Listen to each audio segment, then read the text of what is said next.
महाराज और दूसरे श्री विश्वनाथ महाप्रभु।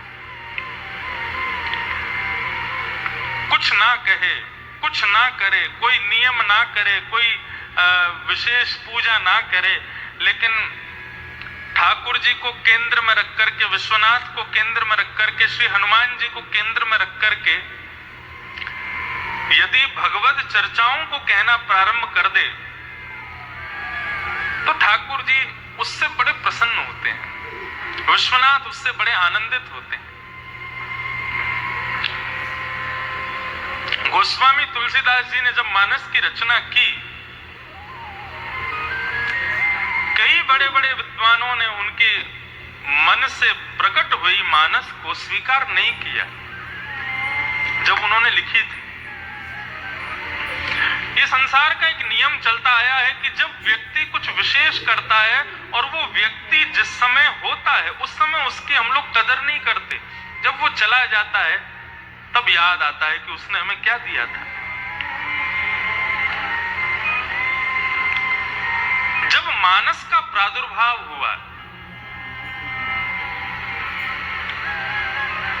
यहीं काशी में गोस्वामी तुलसीदास जी ने जब मानस को प्रकट किया, कईयों ने उसको स्वीकार नहीं किया। तब उन्होंने जाकर के विश्वनाथ से प्रार्थना की, हे विश्वनाथ, यहां बड़े बड़े विद्वान मेरे इस भाव को स्वीकार नहीं कर रहे हैं।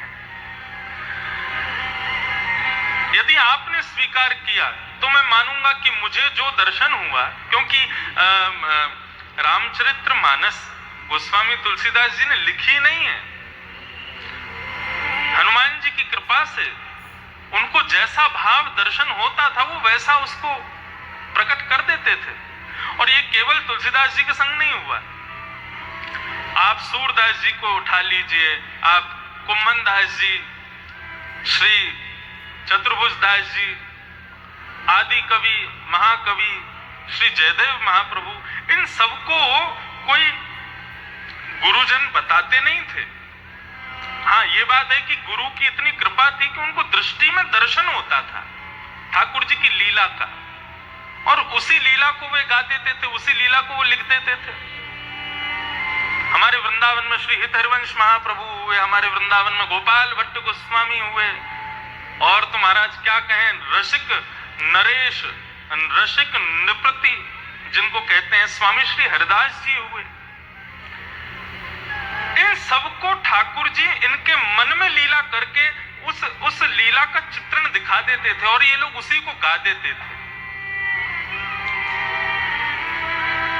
गोस्वामी जी का भी यही भाव था, उनके हृदय में नित्य रामचरित्र दिखता था, उनको अनुभव होता था कि राम जी अब ऐसा कर रहे हैं, राम जी ऐसे उठ रहे हैं, राम जी ऐसे कर रहे हैं, और लिखते जाते थे। लेकिन विद्वानों ने स्वीकार नहीं किया, तब जाकर के मानस को काशी विश्वनाथ के पास रख दिया और कई ग्रंथ रखे गए, कई रामायणें रखी गई। रामायण कितनी है? 100 करोड़ रामायण है, रामायण सतकोटि अपारा। सबको भगवान विश्वनाथ के चारों तरफ रख दिया, बोले प्रभु आप इनमें से जिसको स्वीकार कर लेंगे उसको सबसे ऊपर रख देना। और रात्रि में कपाट बंद करके तुलसीदास जी चले गए। जैसे ही मंगला में श्री विश्वनाथ प्रभु के दर्शन खुले हैं तो सारे ग्रंथ नीच, कोई स्वीकार करे ना करे संसार में हमें उससे चिंता नहीं होनी चाहिए, हमारे ठाकुर जी हमको स्वीकार कर लें बस। और तो रूठे भले रूठे पर तुम मत रूठो मालाधारी। संसार रूठ जाए, संसार को मनाने में मत लगे रहो। जीवन का ऐसा एक दिन हमारे जीवन में आवे कि जब से हम संसार को रिझाना बंद कर दें, ठाकुर जी को रिझाना प्रारंभ कर दें। हमारी कथा का मुख्य उद्देश्य यही है। सुनने वाला व्यक्ति, सुनने वाले श्रोता जितने भी आए, हम उनको बस यही बताना चाहते हैं कि संसार में ठाकुर जी की भक्ति क्या, भक्ति केवल इतनी है कि आज से, अभी इसी वक्त से दुनिया रीझे इसकी चिंता छोड़ दो, मेरे ठाकुर जी कैसे रीझेंगे। ये चिंता हो। और जिस दिन ये चिंता प्रारंभ हो उसी दिन भक्त बन जाएंगे। उसी दिन ठाकुर जी के भक्त बनने का मतलब ये नहीं तिलक लगा लो, चंदन लगा लो, धोती बगलबंदी पहन के घूमो, नहीं। भक्त का मतलब क्या है? ठाकुर जी की स्वीकारीकरण में तुम आ जाओ, ठाकुर जी तुमको स्वीकार कर ले। तो ऐसी विश्वनाथ की भूमि जिन्होंने मानस को स्वीकार किया, और उसके बाद गोस्वामी तुलसीदास जी का दर्शन नहीं हुआ। इसी 80 घाट पर गोस्वामी जी रघुनाथ जी के चरणों को प्राप्त हो गए।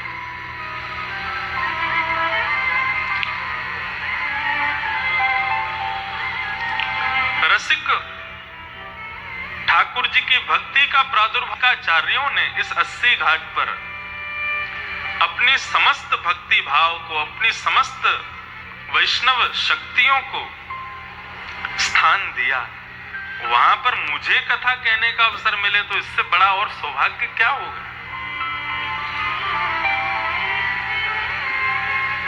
तो ये परम आनंद की बात है। हम आप सब लोग यहाँ एकजुट हुए हैं, हरि को हर से मिलाने के लिए आए हैं। ये हमारा थी ये कथा। परंतु देव दिवाली पर काशी में तो इतनी भीड़ होती है, इतना सब कुछ व्यवस्था रहती है, लेकिन ठाकुर जी ने अपने आप ही थोड़ी पहले करवा दी। बोले क्योंकि देव दिवाली पे शंकर जी बहुत बिजी हो जाएंगे, तो बोले उस दिन तो हमारी एब्सेंट लग जाएगी, कथा में हम आ नहीं पाएंगे, इतने भक्त आएंगे। तो इसलिए उन्होंने खुद ही पीछे कर दी कथा, ताकि उनका आगमन भी यहाँ हो सके। तो परमानंद से हम आप सब लोग एकत्रित हुए हैं। अब काशी की बात, काशी के लोगों को क्या बताएं, यहाँ के लोग तो सब जानते हैं, लेकिन हम अपने अनुभव से जो जो हमको लगेगा, अपनी वाणी से, अपने भाव से उन बातों को यहाँ सुनाएंगे जरूर। और विद्वान जब व्यक्ति हो जाता है ना, व्याकरण व्यक्ति हो जाता है ना, व्याकरण का, संस्कृत का, उसका फर्स्ट चॉइस उसकी क्या होती है, पहली मांग उसकी क्या है? श्रीमद् भागवत। विद्वानों की पहली मांग होती है, पहला प्रेम होता है श्रीमद् भागवत। तो काशी के वो ब्राह्मण, उन्होंने श्रीमद् भागवत का जब अध्ययन किया तो उनको इतना सुख मिला, इतना आनंद आया। वो नित्य विश्वनाथ प्रभु के सामने मणिकर्णिका घाट पर बैठ करके और ठाकुर जी की तरफ मुख करके भागवत जी का पाठ शंकर जी को सुनाया करते थे। बहुत ध्यान से सुनिएगा। नित्य पाठ सुनाते थे बाल अवस्था से। धीरे धीरे धीरे बड़े हुए तो माता पिता ने उनसे निवेदन किया, बेटा तुम बड़े हो गए हो, कहीं काम धंधा करने जाया करो, कुछ नौकरी किया करो, कुछ पैसे कमाया करो, घर लाया करो। बोले ठीक है पिताजी, आप जहां कहेंगे वहां नौकरी कर लेंगे। उनकी कहीं नौकरी लगा दी, बेचारे वहां काम करने जाते, लेकिन बेमन से जाते। उनका मन बस यही लगा रहता, मैं कैसे ठाकुर जी का पाठ ज्यादा से ज्यादा करूं, भागवत जी का ज्यादा से ज्यादा अध्ययन करूं, इसी में उनकी प्रवृत्ति होती थी। वैष्णव का यह भी एक लक्षण है कि उसको सांसारिक कर्मों में ज्यादा रुचि नहीं होती है। शादी हो, ब्याह हो, डीजे बज रहा हो, जोर जोर से कान फोड़ा संगीत बज रहा हो, ऐसी चीजों से उसका मन उच्चाटित होता है। सांसारिक कहीं क्रियाएं चल रही हों, लोग व्यवहार धर्म की लीलाएं चल रही हों, उन जगह पर उसको बैठने में रुचि नहीं आती। ये भी एक वैष्णव का लक्षण है। उसका बार बार मन क्या कहता है, कहीं कोई हरिनाम सुना दे, कहीं कोई ठाकुर जी का दर्शन करा दे, कहीं कोई मंगलमयी कथा सुना दे, कोई ठाकुर जी का मंगल, कोई चरित्र लीला सुना दे। उसकी बार बार इच्छा यही होती है। यह भी एक वैष्णव का लक्षण है। ठाकुर जी ने एक प्याले में तेल भर करके नारद जी को दिया और कहा, नारद जी ये प्याला हाथ में पकड़ो। पकड़ लिया। बोले अब पूरे वैकुंठ में भ्रमण करके आओ और याद रहे इसमें से एक बूंद भी नीचे गिरना नहीं चाहिए। नारद जी बोले इसमें कौन सी बड़ी बात, अभी चला जाता हूं। भगवान बोले और सुनो, ये हमारा सुदर्शन चक्र तुम्हारे पीछे चलेगा। बोले क्यों? बोले यदि एक भी बूंद गिरा सर धड़ से अलग। नारद जी बोले अच्छा ये भी नियम है? बोले हाँ। अब तो नारद जी, अच्छा भगवान ने एक और कहा था ये देख के आना वैकुंठ की गली की झाड़ू लगाने वाली कैसी दिख रही थी, वैकुंठ के वृक्ष कैसे थे, तोता अपने मुख से क्या बोल रहे थे, इन सबका दर्शन करके आना, मुझे बताना आके। नारद जी महाराज निकल गए। अब तो महाराज वो ऐसे ही चलते रहे बहुत दिनों तक भ्रमण करके जब लौट के भगवान के पास आए, आकर के नीचे प्याला रख दिया। भगवान बोले हो आए? बोले हाँ प्रभु हो आया। बोले बताओ वैकुंठ की गलियां कैसी थी, गली में झाड़ू लगाने वाली कैसी थी, वृक्षों पर तोते क्या बोल रहे थे? नारद जी बोले मैंने कुछ नहीं देखा, ना मैंने कुछ सुना, मैंने कुछ भी अनुभव नहीं किया। बोले क्यों? बोले मेरा पूरा ध्यान इसी प्याले पर था कि एक बूंद भी गिर ना जाए, कहीं गिरा तो ये सुदर्शन मेरा सर धड़ से अलग कर देगा, इसलिए मैंने कुछ नहीं देखा भगवान। भगवान बोले हम यही बताना चाह रहे थे, ये प्याला क्या है? ये प्याला है कुटुंब, संसार। और इस संसार रूपी प्याले में जो तेल है, ये तेल क्या है? बोले यही परिवार है, माता पिता भाई बंधु चाचा ताऊ बुआ फूफा जीजा दीदी, ये सब लोग।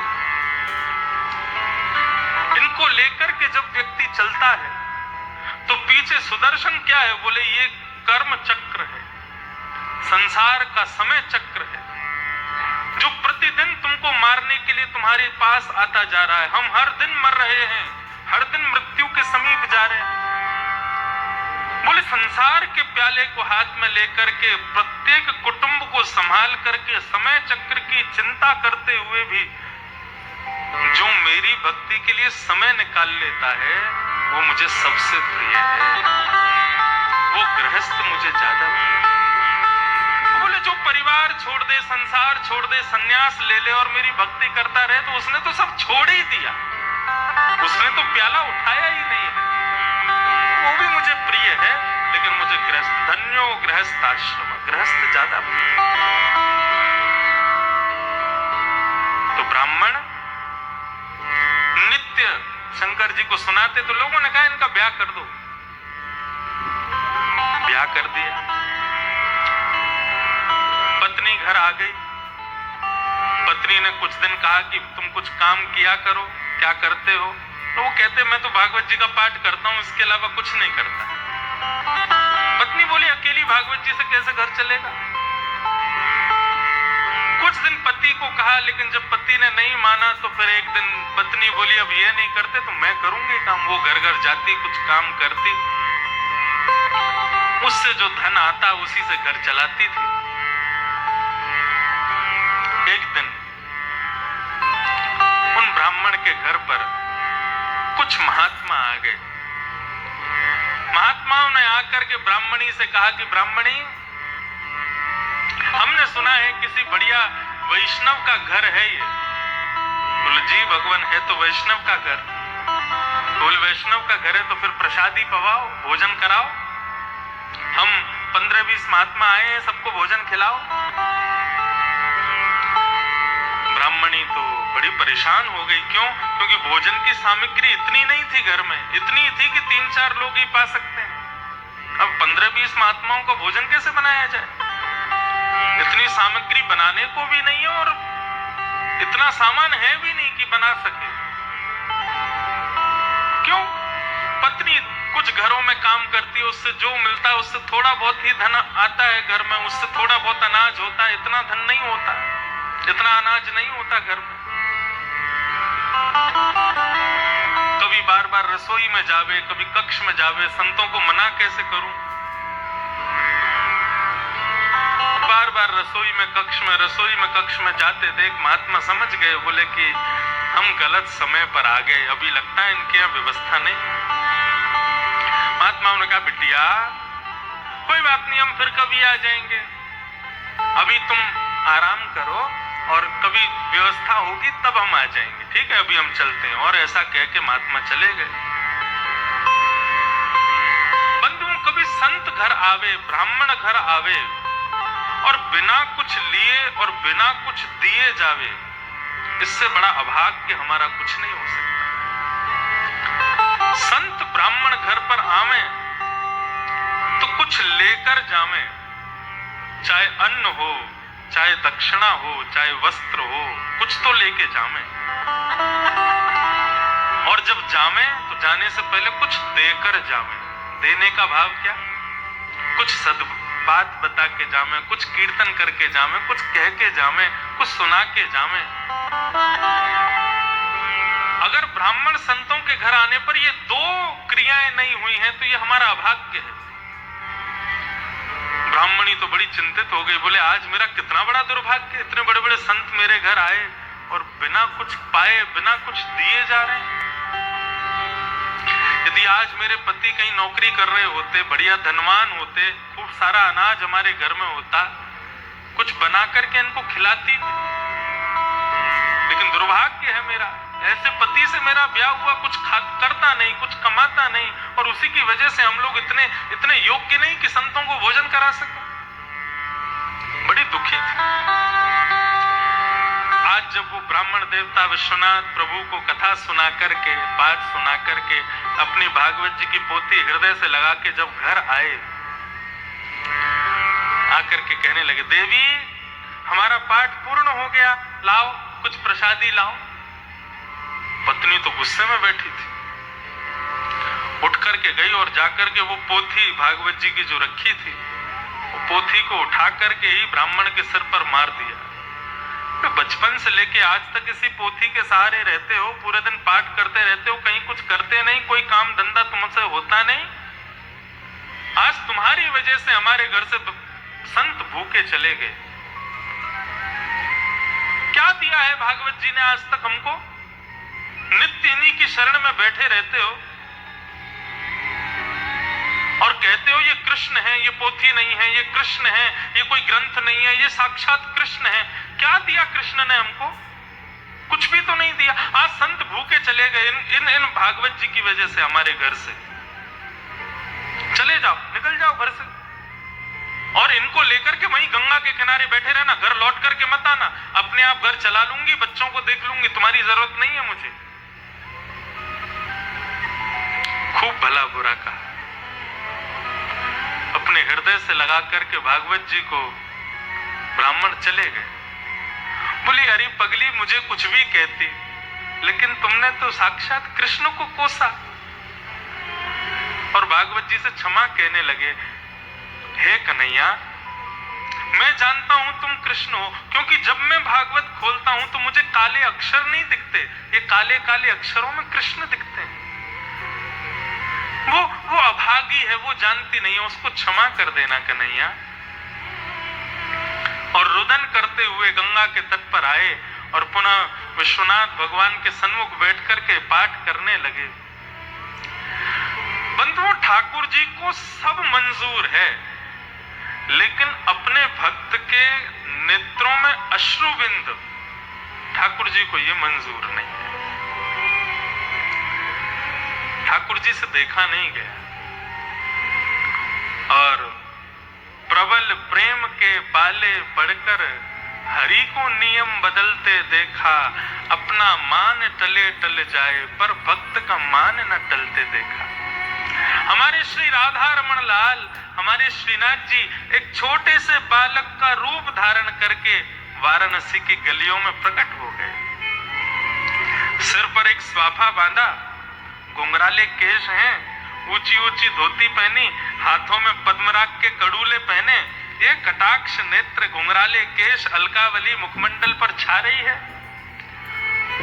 और ठाकुर जी के इतने सारे रूप देखे, बंशी वारे देखे, राधा जी के संग वारे देखे, ये गिरधर रूप वारे देखे, लेकिन काशी में तो अद्भुत रूप में ठाकुर जी आए।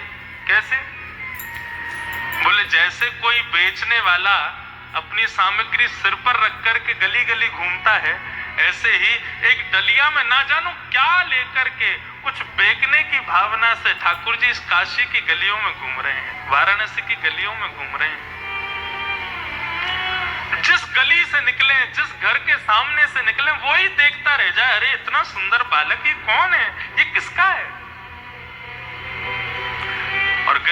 ही घूमते हुए अपनी सुंदर महक से पूरे काशी को महकाते हुए लाल जी सीधे पहुंचे उस ब्राह्मण के घर। और ब्राह्मण के घर में जाकर के जैसे ही गेट खटखटाया, ब्राह्मणी ने गेट खोला। गेट खोलते ही पहले तो देखती रह गई, इतना सुंदर बालक ये कौन है, ये कहां से आया है। कहने लगी, कौन हो भैया, हमें कुछ नहीं चाहिए, क्या बेचने आए हो, हमें कुछ नहीं लेना है, चले जाओ यहां से। ठाकुर जी इशारा करने लगे। बोले इशारा क्या कर रहे हो, बोलो। ठाकुर जी बोले बोलना नहीं आता, हम गूंगे हैं। अच्छा गूंगे हो, आओ अंदर आओ। ठाकुर जी अंदर गए और अंदर जाकर के डलिया रख दी। और डलिया रख दी तो ब्राह्मणी बोली, ये डलिया क्या है, कौन हो, क्या क्या काम क्या है, क्यों आए हो। तो ठाकुर जी ने अपने गोजा में से, इसको गोजा बोलते हैं, गोजा मतलब पॉकेट, गोजा मतलब जेब, हमारी ब्रजभाषा में इसको बोलते हैं गोजा। ठाकुर जी ने अपने गोजा में से एक पत्र निकाल करके ब्राह्मणी को दिया और दे करके ठाकुर जी तुरंत वहां से प्रणाम करके चले गए। ब्राह्मणी बोली, अपनी डलिया तो ले जाओ। ठाकुर जी बोले रखो वहीं, निकल गए।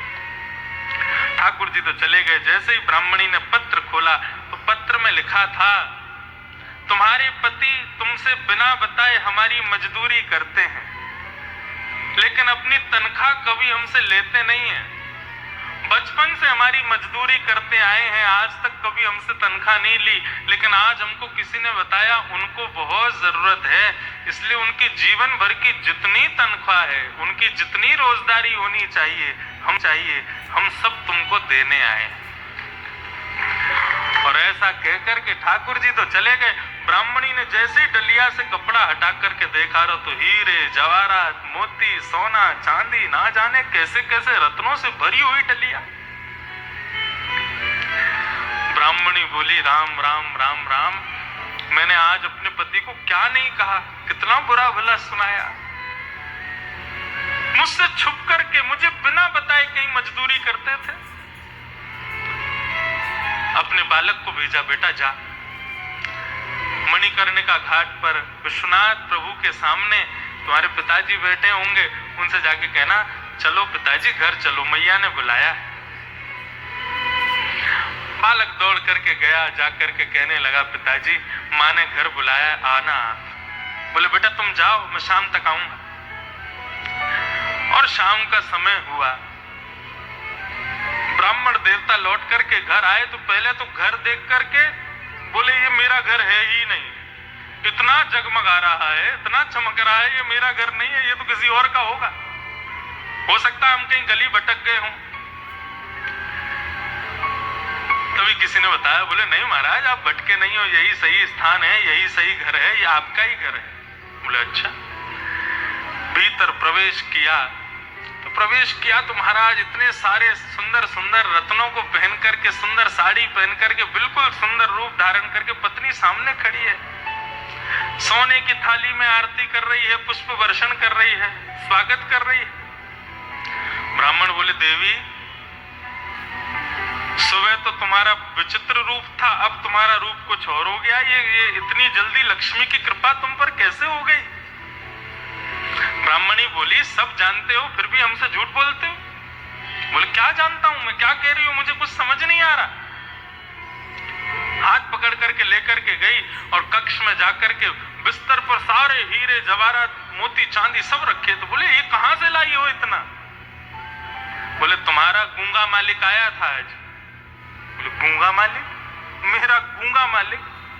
हाँ तुम्हारा गूंगा मालिक आया था, है बड़ा सुंदर, छोटा सा था, बौना होगा लेकिन सुंदर था, गूंगा था, बोलना नहीं आता बेचारे से। देखो भगवान कैसी लीला, इतना सुंदर बनाया लेकिन गूंगा बनाया।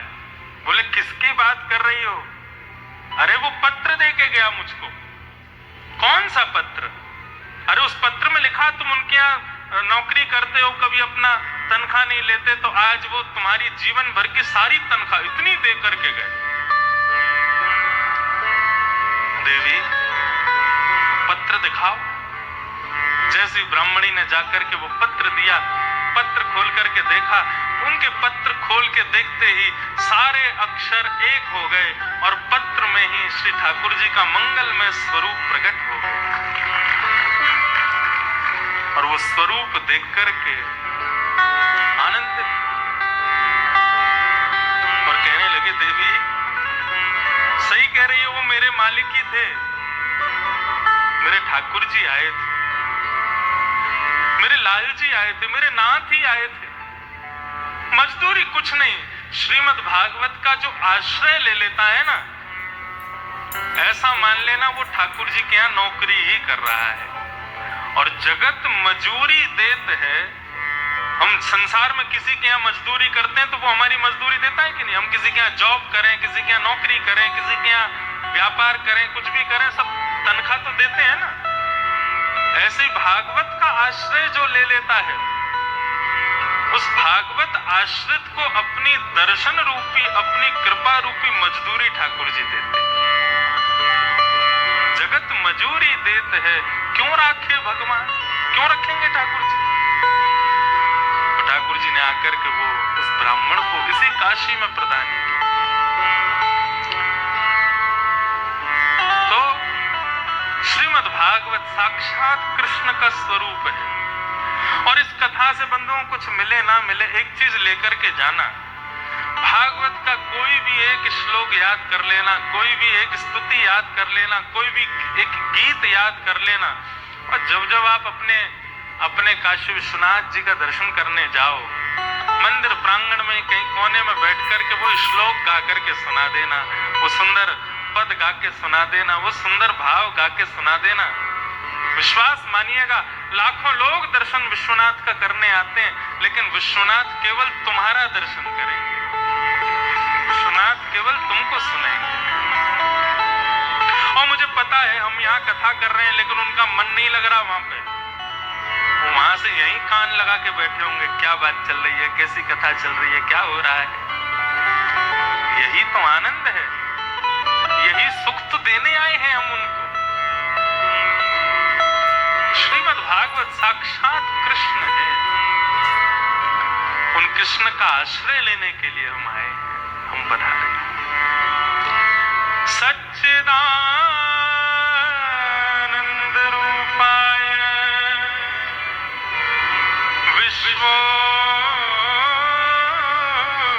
विश्वोत्पत्त्यादि हेतवे तापत्रय विनाशाय श्री कृष्णाय वयं नमः। अब थोड़ा सा महात्म सुन लें। श्रीमद् भागवत के महात्म का पहला श्लोक सुन लें। श्रीमद् भागवत के महात्म का पहला श्लोक। सच्चिदानंद रूपाय विश्वोत्पत्त्यादि हेतवे तापत्रय विनाशाय श्री कृष्णाय वयं नमः। बंधुओं, इस श्लोक में ठाकुर जी का परिचय दिया जा रहा है। जाने बिन न होए प्रतीति, बिन प्रतीत होत नहीं प्रीति। जब तक ठाकुर जी को जानेंगे नहीं, उनसे प्रीति कैसे होगी? इसलिए उनको जानो पहले, वो कैसे। तो यहां पर जो बात बताइए बहुत ध्यान से सुनना है। पहली बात, सच्चिदानंद रूपाय। भगवान के कितने रूप हैं? 3 रूप हैं। ये जो हमारे पीछे खड़े हैं। अच्छा एक बात बताएं, ये मंच हमने ही डिजाइन करवाया, कैसा लग रहा है? बढ़िया। देखो बीच में श्रीनाथ जी खड़े हैं और उनका दर्शन करने के लिए साक्षात महादेव पधारे। और महादेव, पहले ये सखियां खड़ी थी बगल में, मैंने कि कहीं तो छोड़ो हमारे ठाकुर जी को अकेला, जाओ कोने में। हाँ, यहाँ तो सखी के रूप में साक्षात महादेव हैं। और सखी क्यों ना हूं, ये तो गोपी हैं, ये गोपेश्वर है, गोपियों के भी ईश्वर है। हमारे वृंदावन में आपके विश्वनाथ नथनी लगा के बैठे हैं, गोपी बन के बैठे। बोल गोपेश्वर महादेव की जय। साक्षात गोपेश्वर बन करके बैठे। तो ठाकुर जी के 3 रूप हैं। रूप और स्वरूप दोनों में भेद है।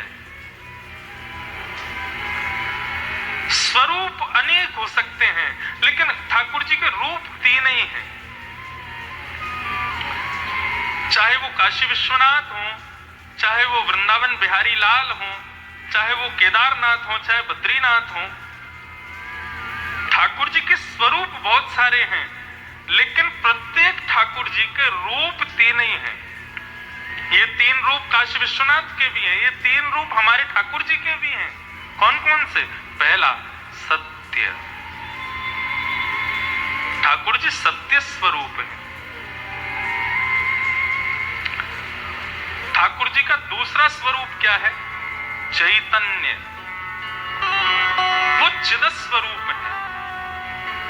चिद का भाव क्या है? चैतन्य का भाव क्या है? वे सब घट व्यापी हैं। हमको सर्दी लगती है, हमको गर्मी लगती है, हमको पसीने आते हैं, हमको ये सब अनुभव होता है। क्यों? क्योंकि हम चैतन्य, हम जड़ नहीं हैं। और काशी में ऐसा कह दिया जाए तो भी कोई अतिशयोक्ति नहीं, जड़ चैतन्य दोनों का समावेश संगम होता है काशी में। क्यों? चैतन्य तो हम सब बैठे हैं, और जड़ कहाँ है? बोले मणिकर्णिका घाट पर जितने भी जल रहे हैं सब जड़ हैं। और एक आध कोई जल रहे हो ऐसा नहीं, जितने जल रहे हैं उतने ही नहा रहे हैं, उतने ही वेटिंग में खड़े हैं, उतनी गली में खड़े हैं। यहाँ तो लाइन लगी रहती है महाराज। पहले पिताजी महाराज की कथाओं में मैं सुनता था मणिकर्णिका घाट के बारे में। पिताजी बताते थे, बोले भैया मरना आश्चर्य नहीं है। यदि मृत्यु देख करके आश्चर्य होता है तो काशी के मणिकर्णिका घाट पर जाकर के देखो, तुम्हारा आश्चर्य नष्ट हो जाएगा। क्यों? और मुझे तो कल मेरा तो और दूसरा आश्चर्य नष्ट हुआ। मणिकर्णिका पे तो इतनी भीड़ लगी रहती है, लाइन से जल रहे हैं, और अब तो डबल मंजिल, ऊपर भी जल रहे हैं, नीचे भी जल रहे हैं, इधर उधर जहां जगह मिल जाए वहीं चिता लगा के महाराज संस्कार हो रहा है। उतने ही नहा रहे हैं और वेटिंग में खड़े हैं गली में, अब हमारा नंबर आवे तो हम भी जले। लेकिन कल मैंने एक और बड़ा विचित्र देखा, पहली बार देखा। एयरपोर्ट से जब मैं आ रहा था तो टम्पो में अंदर तो लोग बैठे थे, ऊपर किसी का शव बांध करके लेके जा रहे थे। ये मैंने पहली बार देखा। मैं तो एक बार घबरा गया, हृदय बिल्कुल, मैंने कहा अरे बाप रे, मैंने कहा ये गति। कंधे पे तो देखे, मैं टम्पू में पहली बार देखा है। अभिषेक जी बता रहे, बोले महाराज जी आसपास के गांव के लोगों की सबका यही भाव है कि काशी में ही, क्यों? काशी में स्वयं भगवान शिव कान में आकर के राम नाम कहते हैं, राम तारक मंत्र सुनाते हैं। तो मोक्ष द्वार है, यहां से मुक्ति कन्फर्म है। लेकिन इस प्रकार भी शव आते होंगे, ये मैंने पहली बार देखा। एम्बुलेंस के भीतर आते हैं और भी कई तरीकों से आते हैं, लेकिन छत पर रख करके कहां से बेचारा चल के आ रहा होगा। और भीतर लोग रो रहे थे टम्पू में अंदर। मैंने कहा ये तो धूप से बच रहे हैं, ऊपर वाले को पूरी धूप लग रही है। और उसकी माला लहरा रही थी और उड़ उड़ के गिर रही थी पीछे वाले लोगों को। मैं देख के मैंने कहा जय हो। कस के रस्सी से बांध रखा था टम्पू, कहीं दच्चियों में उछक जाए तो सब बेचारा पकड़ के बैठा था कि अभी गिर नहीं जाऊं मैं नीचे। यह भी एक आश्चर्य था। मृत्यु आश्चर्य नहीं है। तो हम सब कौन है? हम सब चैतन्य। ऐसे ठाकुर जी हमको चैतन्य करने वाले वे साक्षात चैतन्य स्वरूप हैं। ठाकुर जी को जड़ नहीं मानना चाहिए कभी भी। तो भगवान का पहला स्वरूप है वे सत्य है, दूसरा रूप है वो चैतन्य है, और तीसरा आनंद स्वरूप है। चिदानंद रूप शिवोहम शिवोहम, चिदानंद रूप शिवोहम शिवोहम, चिदानंद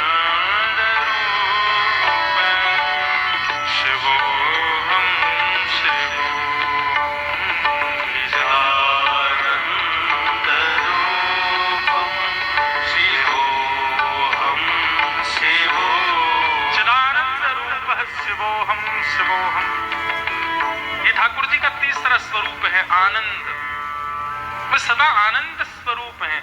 भगवान का दर्शन करने जाओ, भगवान की कथा सुनने जाओ, तो यहाँ जो अच्छा लगता है ना, उसको सुख नहीं कहते, उसको आनंद कहते। अभी मैं विदेश यात्रा पर था, तो विदेश में एक जगह मुझको लेकर के गए, 2022 की सबसे सुंदर जगह है, उसका नाम था वैम्फ। वहां बड़े बड़े पहाड़ थे, बड़े बड़े ग्लेशियर थे, खूब बर्फ जमी हुई थी महाराज, विशाल विशाल चट्टाने। तो जो घुमाने ले गए वो दिखाने के बाद बोले, महाराज जी आपको कैसा लगा?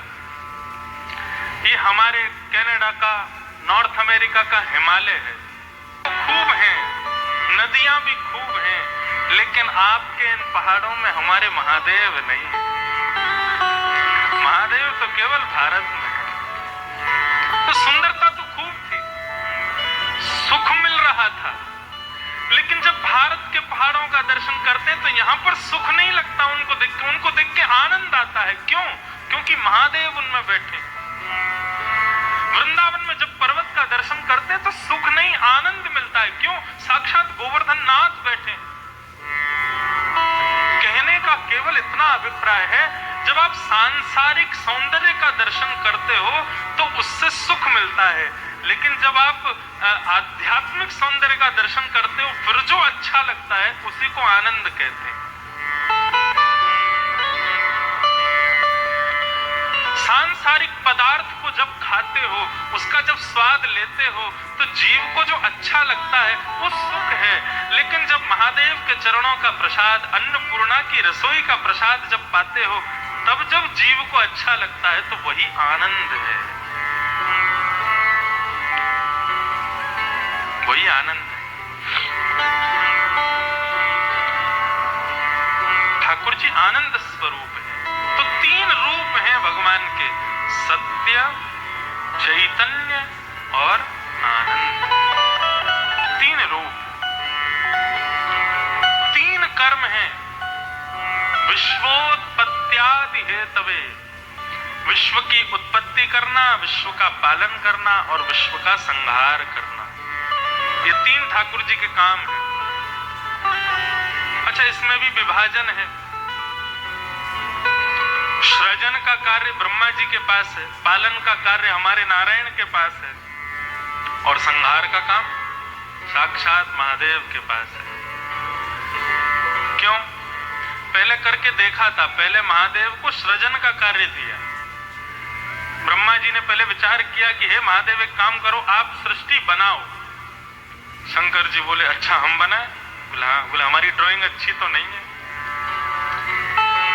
अच्छी नहीं है, बहुत अच्छी है, कुछ ज्यादा ही अच्छी है, साधारण लोग समझ नहीं पाएंगे। बड़े बड़े कलाकार होते हैं तो उनके जब एग्जीबिशन होती है उसमें जाकर के देखो तो महाराज नीचे लिखा होगा कितने की पेंटिंग है, 12 लाख की, और पेंटिंग पे जब देखोगे तो क्या, तो ऐसे ही बुरुस मार रखा है, बस कुछ बना नहीं है उसमें। और बेचारा कोई आदमी इतनी सुंदर सुंदर कला बनाता है, कितने की है भैया? 500 रुपए की है, 1000 रुपए की, कितने सस्ते में बिक जाती है। और बड़े बड़े कलाकार ऐसे ही पुरुष घुमा देते हैं तो वही लाखों की बिकती है। तो हमारे महादेव उस कोटि के कलाकार हैं।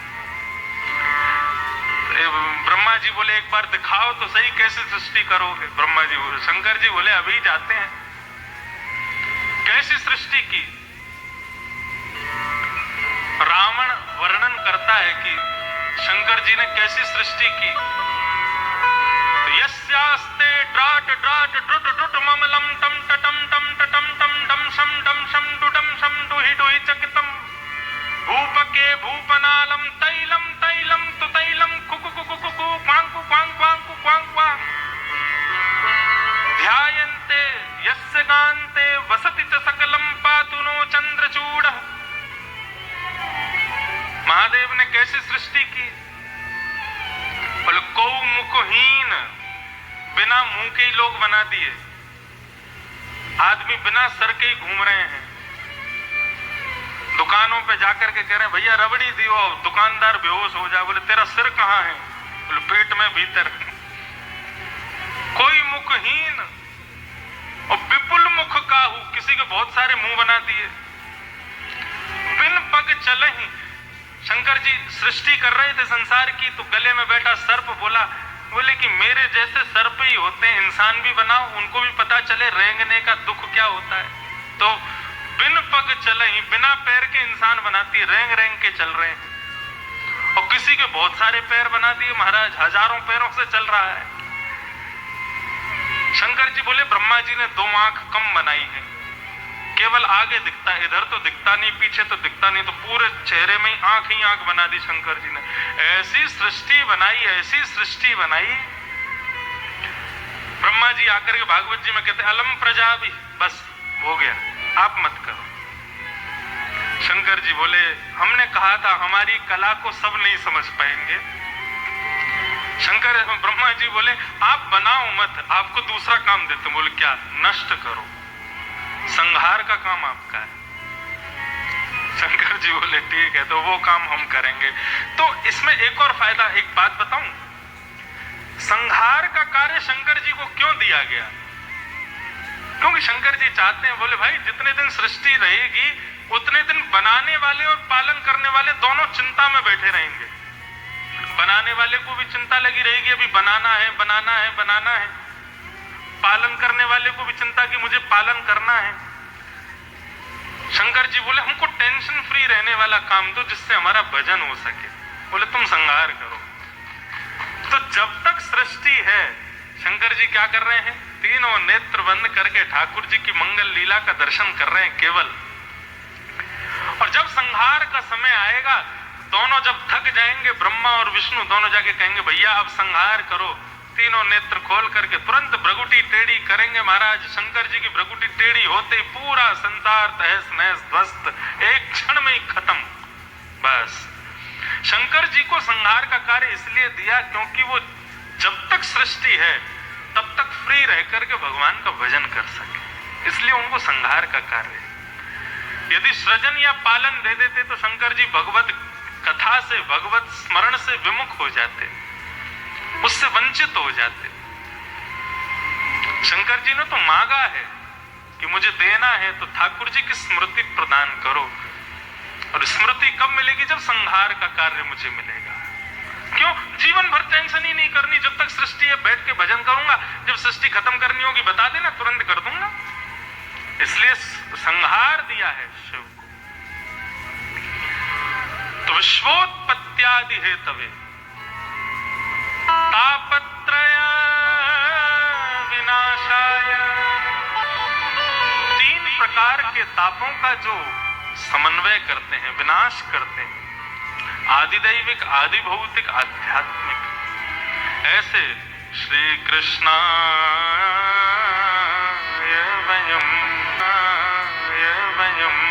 नमः, ऐसे श्री कृष्ण को हम बारंबार प्रणाम करते हैं, उनको बारंबार नमन करते हैं। तो ऐसे त्रिकालावाधिक जो हैं, 3 रूप, 3 कर्म और 3 प्रकार के तापों से मुक्त करने वाले श्री कृष्ण को वयम नमः, हम सब प्रणाम करते हैं, उनको नमन करते हैं। भागवत का प्रारंभ होता है नमन से। मतलब ये बतानी चाहते हैं भागवत जी कि वैष्णव भक्त हो, ये ठाकुर जी को और कुछ नहीं दे सकते, केवल और केवल नमस्कार ही कर सकते हैं। हम केवल ठाकुर जी को प्रणाम कर सकते हैं, इसके अलावा हमारे पास देने को कुछ नहीं। हम जो कुछ भी ठाकुर जी को देते हैं सब ठाकुर जी की कृपा से हमको प्राप्त है, कुछ नया नहीं। इसलिए केवल प्रणाम करो ठाकुर जी को। और यदि कुछ देने का भाव आवे तो अपना मन दो, अपना हृदय दो ठाकुर जी। आगे भी कथाएं आएंगी कई सारी। तो नैमिषारण्य क्षेत्र में 88,000 सौनकादि ऋषि बैठे हैं, मानव कल्याण के लिए यज्ञ कर रहे थे। तभी वहां पर श्री सूत जी महाराज का आगमन हुआ। और सूत जी महाराज के आगमन होते ही समस्त ऋषियों ने उनसे मानव कल्याण का मार्ग पूछा। कोई संत दर्शन हो, कोई अच्छे ब्राह्मण विद्वान दिखें, कोई अच्छे वक्ता दिखें, कोई अच्छे वैष्णव दिखें, तो उनसे और कुछ नहीं पूछना चाहिए, केवल और केवल भक्ति का मार्ग, भगवत मार्ग और अपने कल्याण का मार्ग, बस ये पूछना चाहिए। मैं अपना कल्याण कैसे करूं, और फिर वो जो कह दें उसको स्वीकार करूं। हम लोग क्या करते हैं, जब हमें पता चलता है कि कोई संत हमारे यहाँ आए हैं, हमारे देश में आए हैं, हमारे शहर में आए हैं, हमारे नगर में आए हैं, हम पहले सोच के जाते हैं, उनसे जाके हमें पूछना क्या है, नहीं, खुद को बिल्कुल खाली करके जाओ। घड़े में जल तभी विराजमान होता है जब घड़ा खाली होता है। पहले से ही घड़ा भरा हुआ होगा तो कोई खरीदेगा नहीं उसको, कोई उसको भरेगा नहीं। अपने इस घट को खाली करके संतों के सन्मुख जाओ और उनके सन्मुख जाके उनके दर्शन करके जो निकले मुख से वही पूछ लेना चाहिए। ऐसा कितने संतों के भाव से हमने सुना है, कितने वैष्णवों से हमने सुना है, वो सोच के गए लेकिन गुरुजनों के सामने जाकर के कुछ और ही पूछ बैठे। संतों के सन्मुख तो शून्य होकर के जाओ। वृंदावन में जब श्री कुंज बिहारी प्रकट हुए, हमारे वृंदावन बांके बिहारी का मूल नाम, असली नाम क्या है? कुंज बिहारी। कुंज का मतलब क्या होता है? जहां पर वृक्ष वल्लरियों से बढ़िया स्वयं वृक्षों के द्वारा, जहां कुंज, जैसे ये पंडाल एक क्या है, ये कुंज है, एक छांव है, इसके नीचे हम आप सब लोग बैठे हैं, लेकिन ये एक मानव के द्वारा बनाई गई है, कपड़ों से बनाई गई है, लोहे आदि से लगा करके इस कुंज को बनाया। लेकिन हमारे वृंदावन में कैसी कुंज है? सघन कुंज कहते हैं, वृक्षों की कुंज है। और उस कुंज में जो ठाकुर जी प्रकट हुए उनका नाम पड़ा क्या? कुंज बिहारी। तो जब श्री कुंज बिहारी प्रकट हुए तो एक लाहौर के बहुत बड़े वैष्णव थे, तब भारत पाकिस्तान एक ही था, अखंड भारत था। तो उस वैष्णव को जब पता चला कि वृंदावन में ठाकुर जी का एक मंगलमय स्वरूप प्रकट हुआ है, कुंज बिहारी, और हमारे बिहारी जी को सबसे प्रिय क्या है? हमारे बिहारी जी को सबसे ज्यादा प्रिय है इत्र की सेवा और माला, गले में माला, खूब सारी माला पहनते हैं। श्रीनाथ जी को उत्सव और भोजन। अभी परसों ही अन्नकूट गोवर्धन उत्सव हुआ। अन्नकूट क्यों होता है पता है आपको? 7 दिन 7 रात्रि पर्यंत ठाकुर जी गिरिराज पर्वत धारण करके रहे। एक दिन में कन्हैया जब ब्रजमंडल में प्रकट हुए तो 8 बार भोजन करते थे। कितनी बार? 8 बार। उठते पट दूध पियो। उठते ही तो क्या करते? पहले लड्डू और दूध से तो महाराज जी श्रीमान जी का उत्थापन होता है। हम लोग उठते ही हाथ मुंह धोते हैं, ब्रश करते हैं, लेकिन ठाकुर जी उठते कैसे? मैया दूध लेके आवे, लाला उठ जा। ठाकुर जी कहें अभी नींद आ रही, अभी ना उठना। तब मैया क्या करे? ठाकुर जी के सिरहाने पे हाथ रख के लाला को नेक उठावे। सोते हुए रहेंगे ठाकुर जी, और दूध ते भरे वह पात्र को लाल जी के मुख से लगावे। तो सोते सोते ठाकुर जी दूध को पान करें और तब नेत्र धीरे धीरे खोल। ऐसे तो उठते हैं ये। उठते पट दूध पियो, और फिर दूध पीते कहेंगे मैया मुख को कुछ खावे को दे, तब मैया लड्डू को भोग लगावे। लड्डू और दूध का भोग लगता है ठाकुर जी को उठते ही। हमारे वृंदावन बिहारी लाल को भोजन बहुत प्रिय है। 8 बार भोजन करते हैं, अष्टयाम सेवा, 8 बार भोजन। फिर उसके बाद बाल भोग होगा। बाल भोग के बाद फिर श्रीमान जी नहाने जाएंगे, और स्नान भी रोज नहीं करते। हाँ, छोटा बालक जैसे 4-5 दिन में एक बार नहाता है, ऐसे हमारे वृंदावन के ठाकुर जी सब जो हैं वो 4-5 दिन में एक बार नहाते हैं। श्रृंगार रोज होगा, लेकिन स्नान कैसा होता है? पूरा जल से स्नान नहीं करेंगे, अभिषेक नहीं, गीले कपड़े से मुख पोंछ देंगे, आंख पोंछ देंगे, गला पोंछ देंगे, गीले कपड़े से पूरा ठाकुर जी का सेवा होगी और फिर श्रृंगार होगा। फिर श्रृंगार भोग, उत्थापन, पहले तो उठे तब भोग, फिर उसके बाद बाल भोग, फिर श्रृंगार भोग, और फिर श्रृंगार भोग के बाद एक और भोग आता है, उसका नाम है श्रम भोग। ये श्रम भोग क्या है? वो ठाकुर जी का श्रृंगार हुआ ना, तो श्रृंगार करवाने में ठाकुर जी थक गए, तो थकान हो गई, तो उसका भोग अलग आता है, उसका नाम है श्रम भोग। कितना भोग खाते हैं। तो हमारे वृंदावन बिहारी लाल जो है, उनको इत्र की सेवा बड़ी प्रिय है, बड़ी प्रिय है। आज भी इत्र खूब लगाते हैं। तो लाहौर में एक वैष्णव को पता चला कि वृंदावन में ठाकुर जी का मंगल स्वरूप प्रकट हुआ है। कुंज बिहारी उस इत्र का व्यापारी था, तो उसने खस का, महंगा वाला खस का इत्र मंगाया,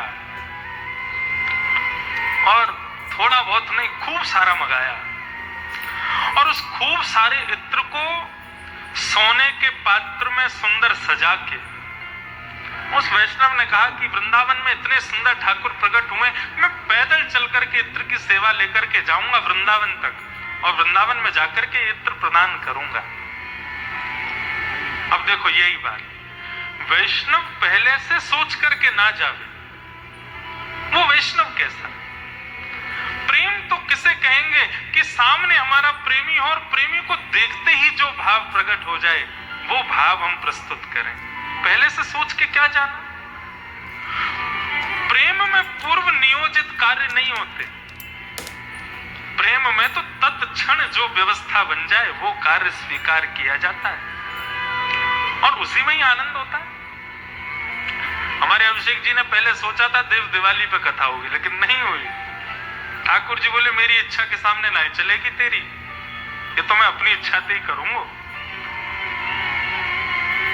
खिसक गई अपने आप डेट, पहले हो गई। तो प्रेम में पूर्व नियोजित नहीं होता कार्य, पहले से सोच के जाने लगे और मनी मन सोचने लगे मेरे द्वारा चढ़ाया गया इत्र बिहारी जी को लगेगा, पूरी कुंज में इत्र की सुगंधी हो जाएगी, वृंदावन में सब चर्चा का विषय बन जाएगा। अरे भैया कौन लेके आया हो इतना बढ़िया इत्र?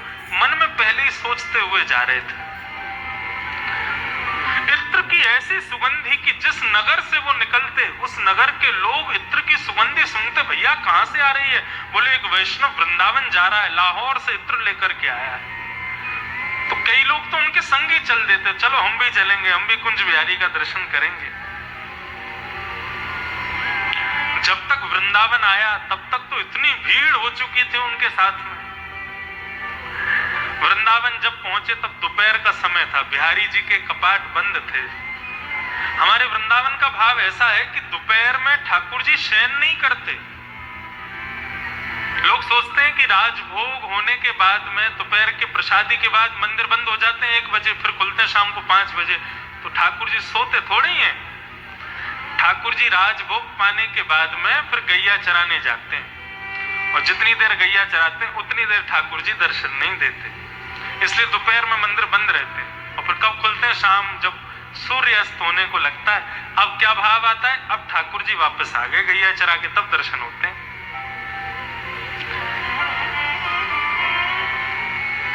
दोपहर में पहुंचे, मंदिर बंद था। वैष्णवों ने कहा कि भैया इत्र लाए हो बिहारी जी के लिए? बोले हाँ भैया इत्र लाए हैं, बिहारी जी का मंदिर तो बंद है, अब क्या करें? बोले कोई बात नहीं, अभी 1-2 घंटे में बिहारी जी का मंदिर खुल जाएगा, तब तक तुम एक काम करो, यमुना के तट पर स्वामी श्री हरिदास जी महाराज बैठे हैं, थोड़ी देर उनके पास बैठ करके उनका दर्शन कर लो। स्वामी श्री हरिदास जी जिन्होंने बिहारी जी को प्रकट किया। आप लोग कथाओं में आएंगे तो एक चीज का ध्यान रखना, यहाँ पर ब्रज के कई ऐसे संतों का, ऐसे भक्तों के नाम बताए जाएंगे, शायद सुने ना हो, लेकिन सुनकर के उनको अपने हृदय में स्थान दीजिएगा, क्योंकि भक्त जब हृदय में बैठेंगे तब हमको उनके योग्य बनाएंगे। स्वामी श्री हरिदास जी महाराज यमुना के तट पे बैठे, थोड़ी देर उनके पास बैठ लो जाके। ठीक। जैसे ही गए, स्वामी श्री हरिदास जी मानसी सेवा में बैठे थे। सेवा के अनेक रूप होते हैं। हम लोग जो करते हैं वो सेवा कैसी? हाँ, एक तो होती है पूजा और एक होती है सेवा। पूजा कौन सी होती है? पूजा जो अधिकतर संसार के लोग करते हैं, चाहे सर्दी हो चाहे गर्मी, शंकर जी पे गरम जल चढ़ा रहे हैं, ठंडा जल चढ़ा रहे हैं, उनको सर्दी ना लग जाए कोई बात नहीं, जैसा है चढ़ा देंगे। हाथों की अंगूठियां भी नहीं उतारेंगे, उसी से रगड़ा मार देंगे। शंकर जी के आंख नाक एक हो जाती है, त्रिपुंड लगा देंगे, चरणों में प्रणाम कर देंगे, जय हो भोले बाबा, ब्रुम ब्रुम ब्रुम करेंगे। ये पूजा है, ये सेवा नहीं है। सेवा में तो अपने स्वामी के सुख का विचार किया जाता है। सेवा भी अनेक प्रकार की हम लोग करते हैं अपने ठाकुर जी को। कई लोग सुबह भोग लगाते हैं, रात में लगाते ही नहीं है।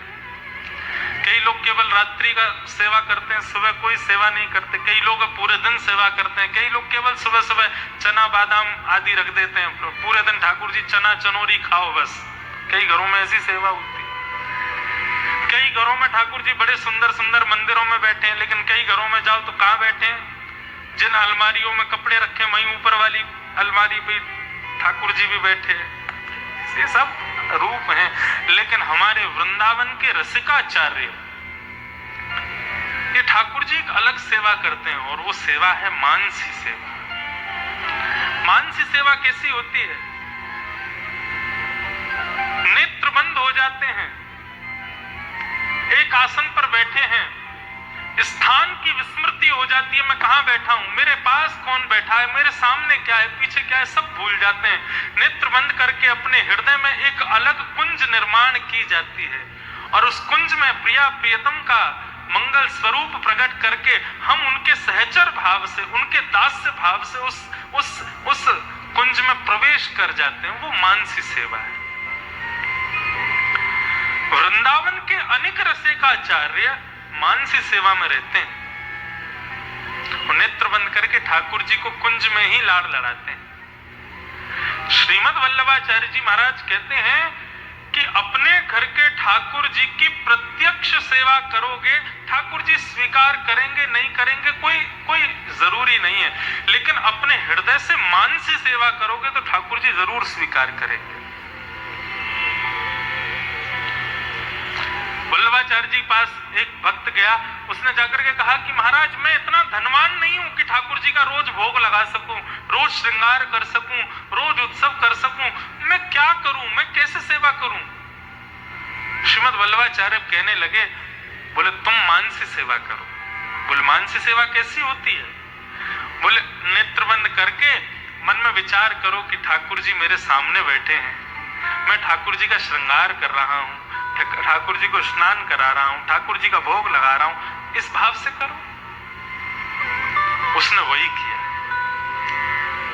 जाकर के बैठ गया और बैठ करके मन में विचार करने लगा।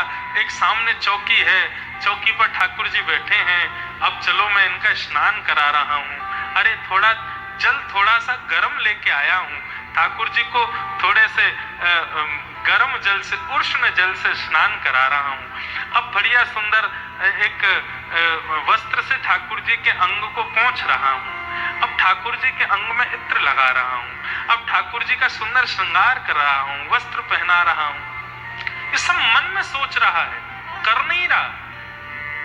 अरे मेरे ठाकुर जी कितने सुंदर लग रहे हैं, आहा, नजर उतार रहा है। अरे ठाकुर जी को भूख लगी होगी, दूध लेकर के आया, ठाकुर जी को दूध का भोग लगाऊंगा।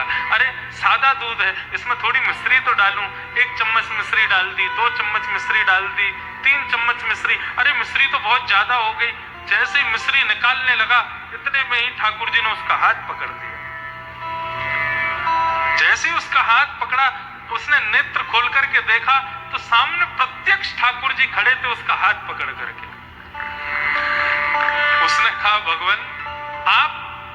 बोले मैं इसलिए प्रकट हुआ कि भाई ये बता, तेरी सच की मिश्री लग रही है जो तू उसको निकाल रहा है? तो मन से सोच ही तो रहा था, 1 चम्मच 2 चम्मच 3, उसमें भी कंजूसी कर रहा है। श्रीमद् वल्लभाचार्य कहते हैं कि आपकी प्रत्यक्ष सेवा ठाकुर जी भले स्वीकार ना करें, लेकिन मान से सेवा निश्चित लेते हैं।